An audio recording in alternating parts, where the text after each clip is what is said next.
बिस्मिल्लाहिर्रहमानिर्रहीम। अस्सलाम वालेकुम दोस्तों, उम्मीद आप खैरियत से होंगे। आपको एक और अच्छी खबर बताते चलेंगे। अगर आप मकान के लिए किसी बैंक से कर्ज़ लेना चाहते हैं, आप परेशान हैं, आपके डॉक्यूमेंट्स पूरे नहीं हैं, तो इस हवाले से स्टेट बैंक ने एक नई पॉलिसी जारी कर दी है, एक नया हदायतनामा जारी कर दिया है तमाम बैंकों के लिए।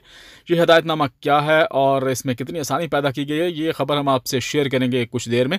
इससे पहले आपसे गुजारिश है कि अगर आपने अभी तक हमारा चैनल सब्सक्राइब नहीं किया तो सबसे पहले आप हमारा चैनल सब्सक्राइब करें, ताकि आपको वो तमाम न्यूज़ और वीडियोज़ बर वक्त मिल सकें जो आप देखना, सुनना और जानना चाहते हैं।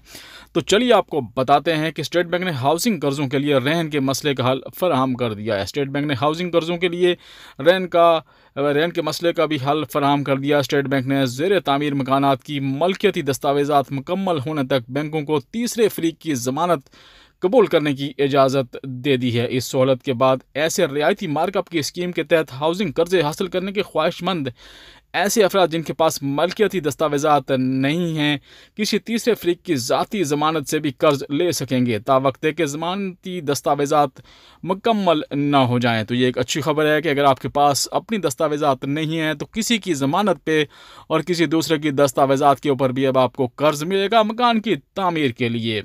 स्टेट बैंक के मुताबिक ज़ेर तामीर सस्ते मकानात की अधूरी दस्तावेज़ात की वजह से बैंकों और कर्जदारों को मुश्किलात का सामना है। इस मुश्किल को दूर करने के लिए स्टेट बैंक ने तीसरे फरीक की ज़ाती ज़मानत कबूल करने की इजाज़त दे दी है। तीसरे फरीक की ज़मानत ज़्यादा से ज़्यादा 1 साल के लिए कारआमद होगी। स्टेट बैंक के मुताबिक इस इक़दाम से मार्कअप सब्सिडी की सरकारी स्कीम के तहत मकानात की मलकियत का हसूल भी आसान हो जाएगा। दरख्वास्त गुजारों को मकानात के कर्जे के हसूल में फ़िलहाल मुश्किलात का सामना है, ख़ास तौर पर सस्ते मकानात के ज़िमन में, क्योंकि जो मकान भी मुकम्मल ना हुआ हो या जिसके कागजात नामुकम्मल हों, इसका ख़तरा मोल लेने में बैंक हिचकिचा रहे हैं। हाउसिंग यूनिट की तामीर और मार्गेज तश्कील में वक्त लगता है। दरख्वास्त गुजारों और बैंकों के लिए इस मसले के हल की गर्ज से स्टेट बैंक ने इस अरसे के दौरान ज़्यादा से ज़्यादा 1 साल के लिए तीसरे फरीक की ज़मानत कबूल करने की इजाज़त दे दी है। स्टेट बैंक ऑफ पाकिस्तान ने इस गर्ज से सस्ते मकानात के कर्जे जारी करने में बैंकों की सहूलत दी है। इन्हें इस बात की इजाज़त दे दी है कि वो तीसरे फरीक की ज़ाती ज़मानत कबूल कर लें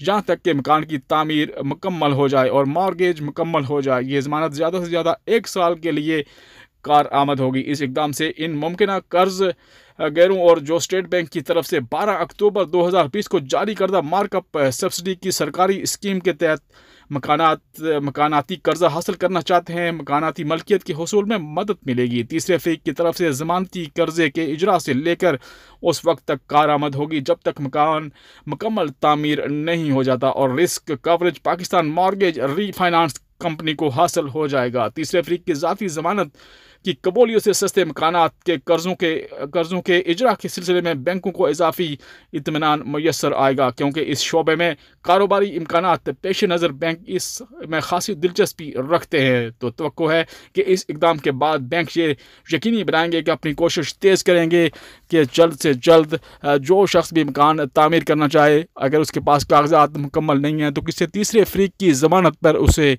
कर्ज आसानी मिल सकेगा। अगर ये आपको मालूमात हमारी अच्छी लगी हों, दोस्तों से शेयर करें और मज़ीद मालूमात और न्यूज़ के लिए हमारा चैनल सब्सक्राइब कीजिएगा। बहुत बहुत शुक्रिया।